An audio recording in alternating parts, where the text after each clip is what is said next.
Reserve bank of India repo రేట్లను తగ్గించే అవకాశాలు ఉన్నాయి. అలా జరిగితే లోన్ తీసుకునే వారికి ఇబ్బంది ఉండదు. ఎందుకంటే లోన్లపై వడ్డీ రేట్లు తగ్గుతాయి. మనకు తక్కువ వడ్డీకే లోన్లు వస్తాయి.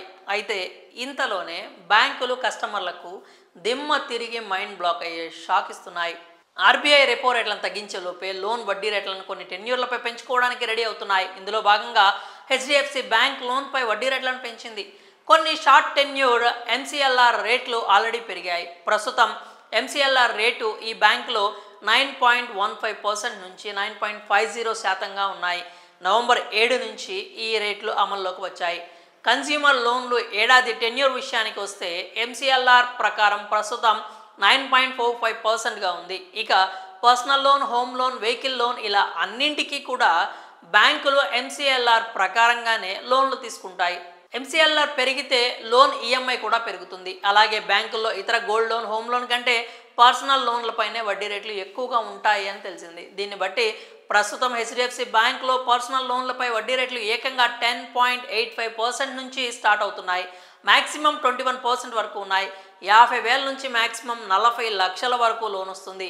అర్హతలను బట్టి ఈ లోన్లు ఎవరికి ఇవ్వాలో డిసైడ్ చేస్తారు. ఇక ఇందులో సంవత్సరం నుంచి 5 సంవత్సరాల దాకా టెన్యూర్ పెట్టుకోవచ్చు.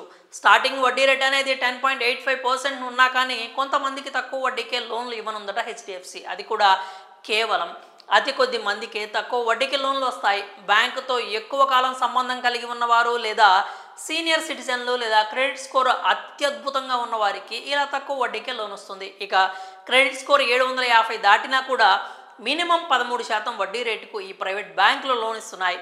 అప్పుడు 5 లక్షల లోన్ తీసుకుంటే నెలకు ఈఎంఐ 11,377 రూపాయలు కట్టాలి. అదే 10 లక్షల లోన్పై 5 ఏళ్లకు 13% వడ్డీ రేటుతో నెలకు 22,753 రూపాయలు ఈఎంఐ కట్టాలి. లోన్పై ఏ బ్యాంకులోనైనా ప్రాసెసింగ్ ఫీజు ఖచ్చితంగా పడుతుంది. ఇది ఒకేసారి కట్టాలి. పైగా జీఎస్టీ కూడా అదనంగా కట్టాలి.